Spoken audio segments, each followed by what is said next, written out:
Chapter 10. The Little Black Girl and Julius Caesar. A great city swept away by the sea, a beautiful country devastated by an active volcano. These are not the sort of things you see every day of the week, and when you do see them, no matter how many other wonders you may have seen in your time, such sights are rather apt to take your breath away. Atlantis had certainly had this effect on the breaths of Cyril, Robert, Anthea and Jane. They remained in a breathless state for some days. The learned gentleman seemed as breathless as anyone. He spent a good deal of what little breath he had in telling Anthea about a wonderful dream he had. "You would hardly believe," he said, "that anyone could have such a detailed vision." But Anthea could believe it, she said, quite easily. He had ceased to talk about thought transference. He had now seen too many wonders to believe that. In consequence of their breathless condition, none of the children suggested any new excursions through the Amulet. Robert voiced the mood of the others when he said that they were fed up with the Amulet for a bit. They undoubtedly were. As for the Psammead, it went to sand and stayed there, worn out by the terror of the flood and the violent exercise it had had to take in obedience to the inconsiderate wishes of the learned gentleman and the Babylonian queen. The children let it sleep. The danger of taking it about among strange people who might at any moment utter undesirable wishes was becoming more and more plain. And there are pleasant things to be done in London without any aid from amulets or Psammeads. You can, for instance, visit the Tower of London, the Houses of Parliament, the National Gallery, the Zoological Gardens, the various parks, the museums at South Kensington, Madame Tussauds exhibition of waxworks, or the Botanical Gardens at Kew. You can go to Kew by river steamer, and this is the way that the children would have gone, if they had gone at all, only they never did, because it was when they were discussing the arrangements for the journey, and what they should take with them to eat, and how much of it, and what the whole thing would cost, that the adventure of the little black girl began to happen. The children were sitting on a seat in St. James's Park.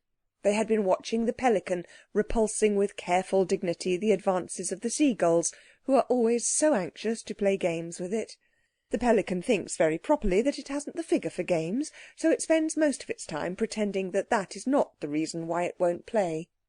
The breathlessness caused by Atlantis was wearing off a little.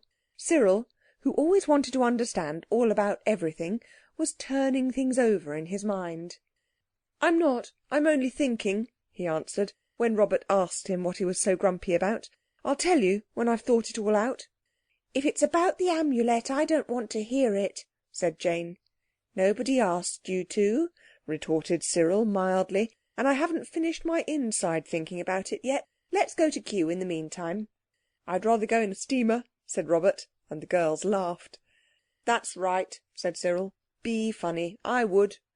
"Well, he was, rather," said Anthea. "I wouldn't think, Squirrel, if it hurts you so," said Robert kindly. "Oh, shut up," said Cyril, "or else talk about Kew." "I want to see the palms there," said Anthea hastily, "to see if they're anything like the ones on the island where we united the cook and the burglar, by the Reverend Half-Curate." All disagreeableness was swept away in a pleasant tide of recollections, and "Do you remember?" they said. "Have you forgotten?" "My hat," remarked Cyril pensively, as the flood of reminiscence ebbed a little. "We have had some times." "We have that," said Robert. "Don't let's have any more," said Jane anxiously. "That's what I was thinking about," Cyril replied. And just then they heard the little black girl sniff. She was quite close to them. She was not really a little black girl. She was shabby and not very clean, and she had been crying so much that you could hardly see, through the narrow chink between her swollen lids, how very blue her eyes were. It was her dress that was black, and it was too big and too long for her, and she wore a speckled black ribboned sailor hat that would have fitted a much bigger head than her little flaxen one.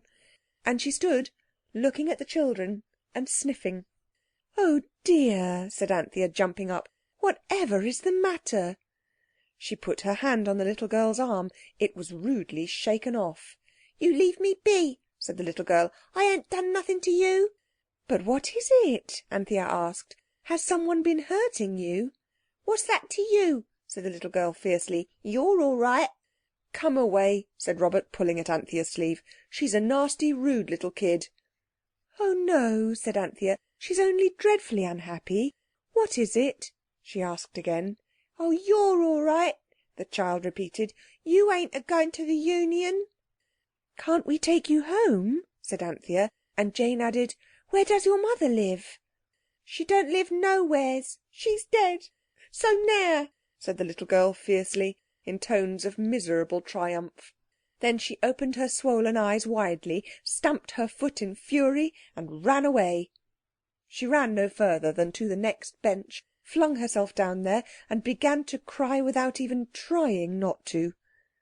Anthea quite at once went to the little girl and put her arms as tight as she could round the hunched up black figure. "Oh, don't cry so, dear, don't, don't," she whispered under the brim of the large sailor hat, now very crooked indeed. "Tell Anthea all about it. Anthea'll help you. There, there, dear, don't cry." The others stood at a distance. One or two passers-by stared curiously. The child was now only crying part of the time. The rest of the time she seemed to be talking to Anthea. Presently Anthea beckoned Cyril. "It's horrible," she said in a furious whisper. "Her father was a carpenter, and he was a steady man, and never touched a drop except on a Saturday, and he came up to London for work, and there wasn't any, and then he died, and her name is Imogen, and she's 9 come next November, and now her mother's dead, and she's to stay tonight with Mrs. Shrobsall, that's a landlady that's been kind, and tomorrow the relieving officer is coming for her, and she's going into the Union. That means the workhouse. It's too terrible. What can we do?" "Let's ask the learned gentleman," said Jane brightly. And as no one else could think of anything better, the whole party walked back to Fitzroy Street as fast as it could, the little girl holding tight to Anthea's hand, and now not crying any more, only sniffing gently. The learned gentleman looked up from his writing with a smile that had grown much easier to him than it used to be. They were quite at home in his room now. It really seemed to welcome them. Even the mummy case appeared to smile, as if in its distant, superior, ancient Egyptian way it were rather pleased to see them than not. Anthea sat on the stairs with Imogen, who was 9 come next November, while the others went in and explained the difficulty. The learned gentleman listened with grave attention. "It really does seem rather rough luck," Cyril concluded, "because I've often heard about rich people who wanted children most awfully, though I know I never should, but they do. There must be somebody who'd be glad to have her." "Gypsies are awfully fond of children," Robert hopefully said. "They're always stealing them. Perhaps they'd have her." "She's quite a nice little girl, really," Jane added. "She was only rude at first because we looked jolly and happy, and she wasn't. You understand that, don't you?" "Yes," said he, absently fingering a little blue image from Egypt. "I understand that very well. As you say, there must be some home where she would be welcome." He scowled thoughtfully at the little blue image. Anthea, outside, thought the explanation was taking a very long time. She was so busy trying to cheer and comfort the little black girl that she never noticed the Psammead, who, roused from sleep by her voice, had shaken itself free of sand and was coming crookedly up the stairs. It was close to her before she saw it. She picked it up and settled it in her lap. "What is it?" asked the black child. "Is it a cat or an organ monkey or what?" And then Anthea heard the learned gentleman say, "Yes, I wish we could find her a home where they would be glad to have her." And instantly she felt the Psammead begin to blow itself out as it sat on her lap. She jumped up, lifting the Psammead in her skirt, and holding Imogen by the hand, rushed into the learned gentleman's room. "At least let's keep together," she cried. "All hold hands, quick."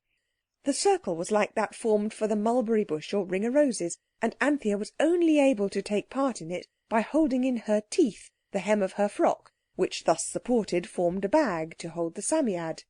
"Is it a game?" asked the learned gentleman feebly. No one answered. There was a moment of suspense. Then came that curious upside-down, inside-out sensation which one almost always feels when transported from one place to another by magic. Also, there was that dizzy dimness of sight which comes on these occasions. The mist cleared, the upside-down, inside-out sensation subsided, and there stood the six in a ring, as before, only their 12 feet, instead of standing on the carpet of the learned gentleman's room, stood on green grass. Above them, instead of the dusky ceiling of the Fitzroy Street floor, was a pale blue sky, and where the walls had been, and the painted mummy case, were tall, dark green trees, oaks and ashes, and in between the trees and under them tangled bushes and creeping ivy. There were beech trees too, but there was nothing under them but their own dead red drifted leaves, and here and there a delicate green fern frond. And there they stood in a circle, still holding hands, as though they were playing Ring-o'-Roses or the Mulberry Bush. Just 6 people, hand in hand, in a wood. That sounds simple, but then you must remember that they did not know where the wood was, and what's more, they did not know when the wood was. There was a curious sort of feeling that made the learned gentleman say, "Another dream! Dear me!" and made the children almost certain that they were in a time a very long while ago. As for little Imogen, she said, "Oh my!" and kept her mouth very much open indeed. "Where are we?"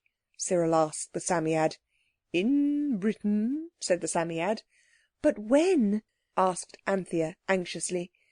"About the year 55 before the year you reckon time from," said the Psammead crossly. "Is there anything else you want to know?" it added, sticking its head out of the bag formed by Anthea's blue linen frock and turning its snail's eyes to right and left. "I've been here before. It's very little changed." "Yes, but why here?" asked Anthea. "Your inconsiderate friend," the Psammead replied, "wished to find some home where they would be glad to have that unattractive and immature female human being whom you have picked up, gracious knows how. In Megatherium days, properly brought-up children didn't talk to shabby strangers in parks. Your thoughtless friend wanted a place where someone would be glad to have this undesirable stranger. And now, here you are." "I see we are," said Anthea patiently, looking round on the tall gloom of the forest.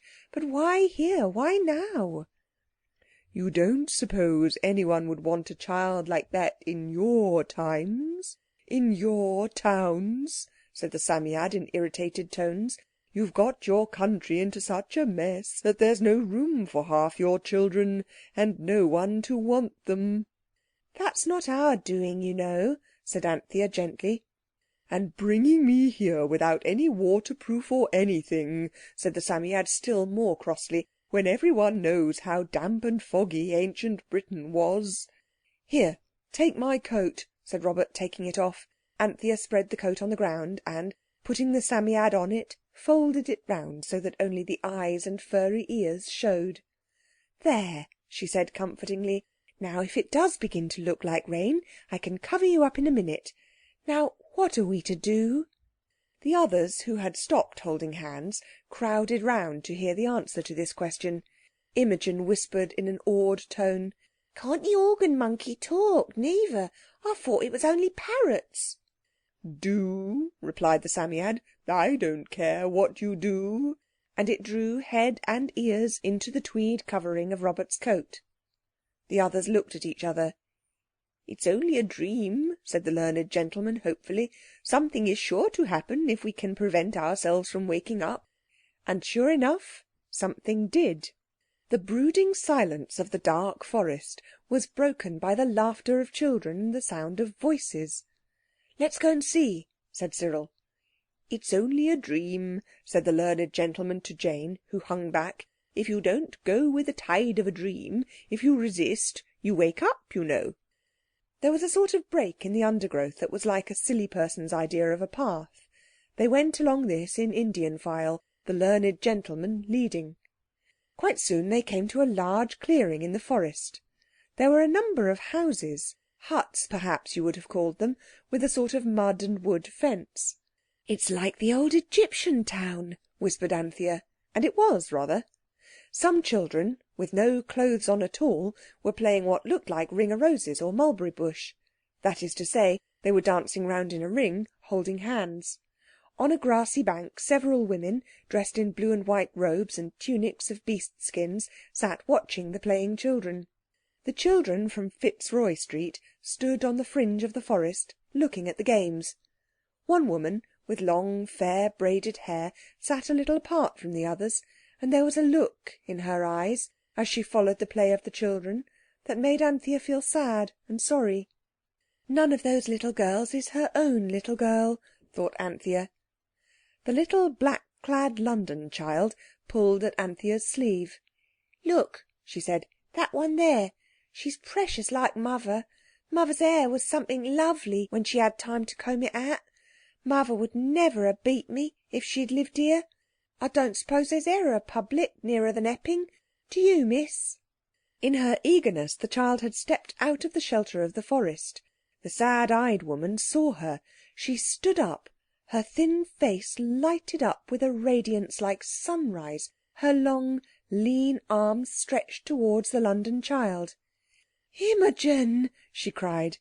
At least the word was more like that than any other word. "Imogen!" There was a moment of great silence. The naked children paused in their play. The women on the bank stared anxiously. "Oh, it is Mother! It is!" cried Imogen from London, and she rushed across the cleared space.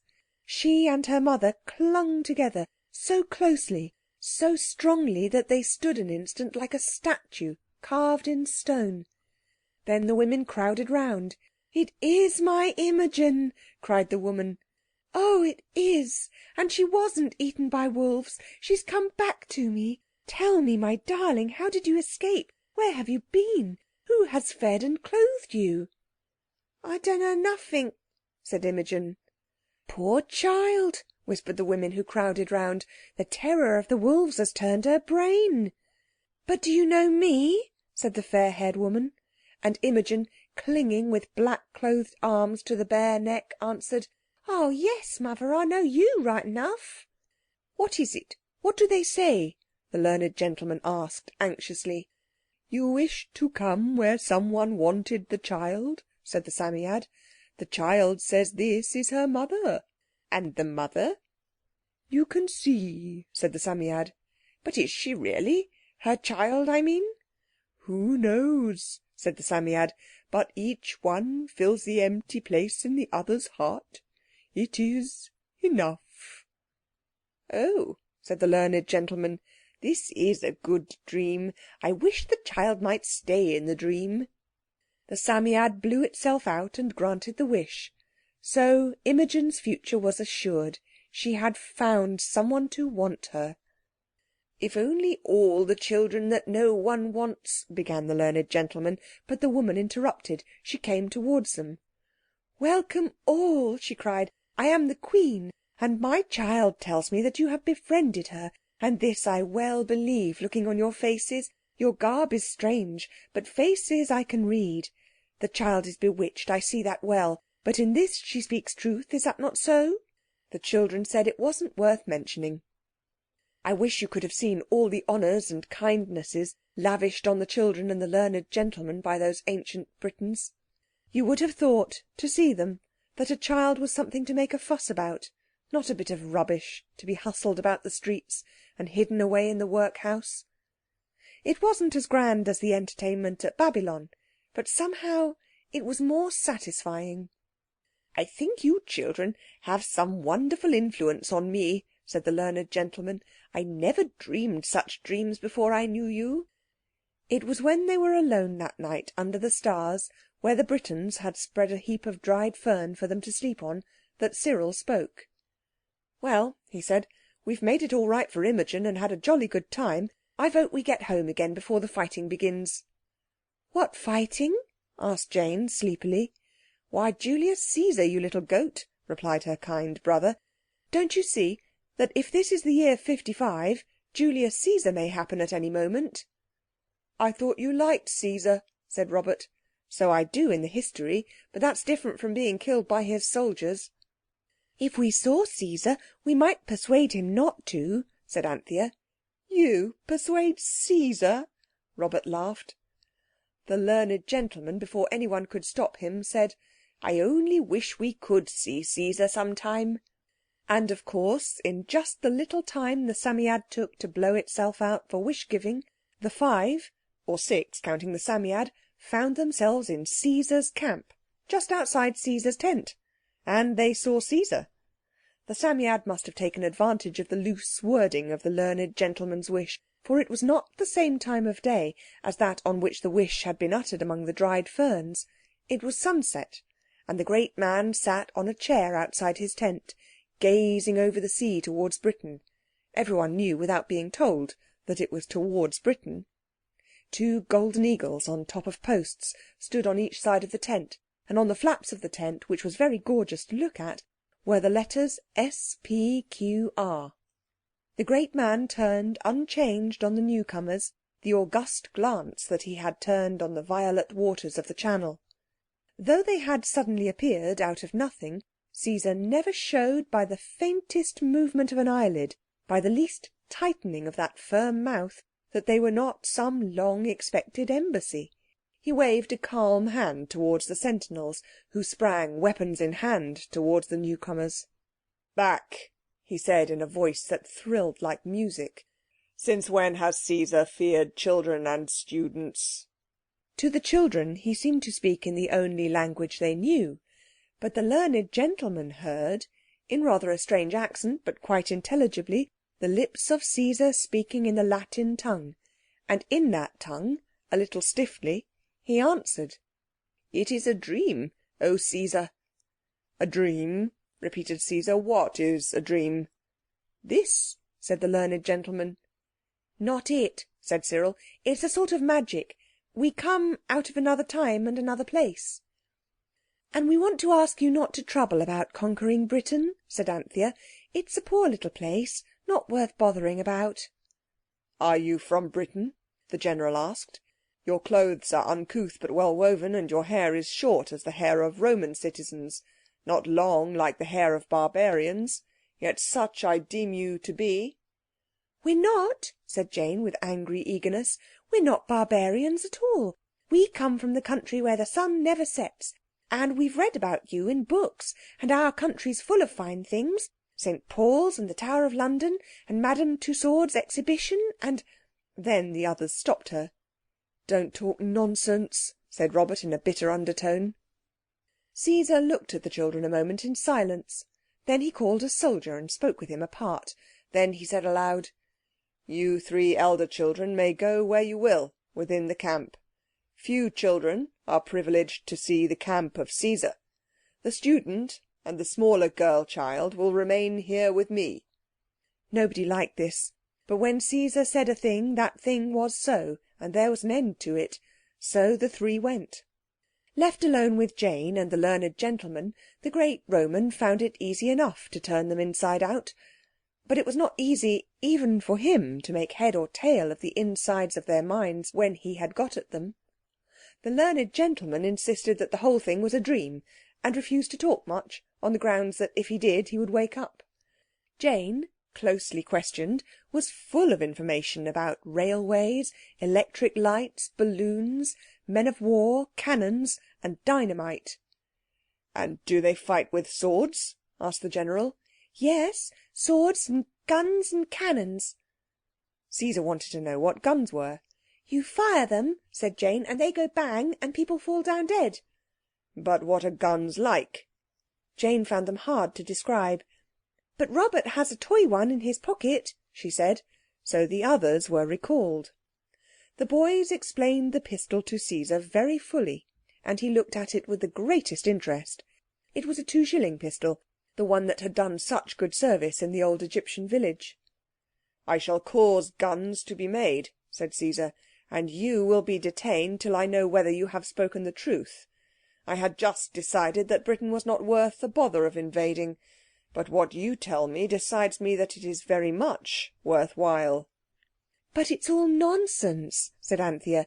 "Britain is just a savage sort of island, all fogs and trees and big rivers. But the people are kind.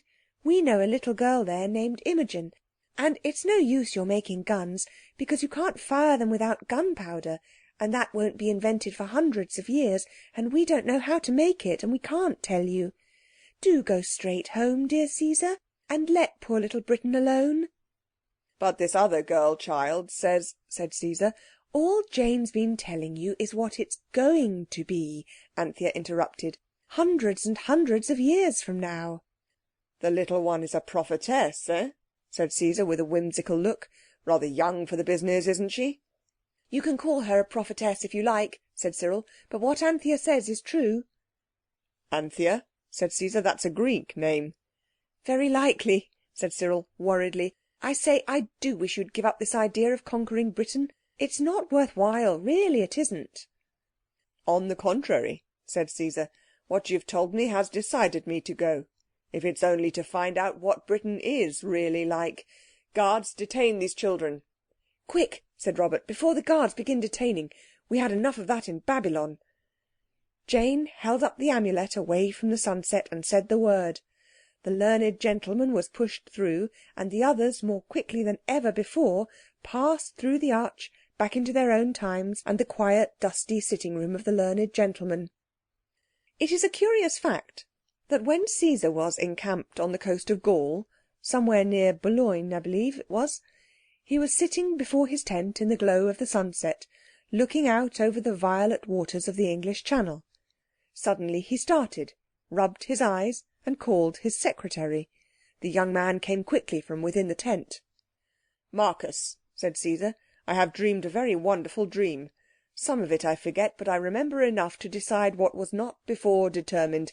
Tomorrow the ships that have been brought round from the Ligeris shall be provisioned. We shall sail for this three-cornered island.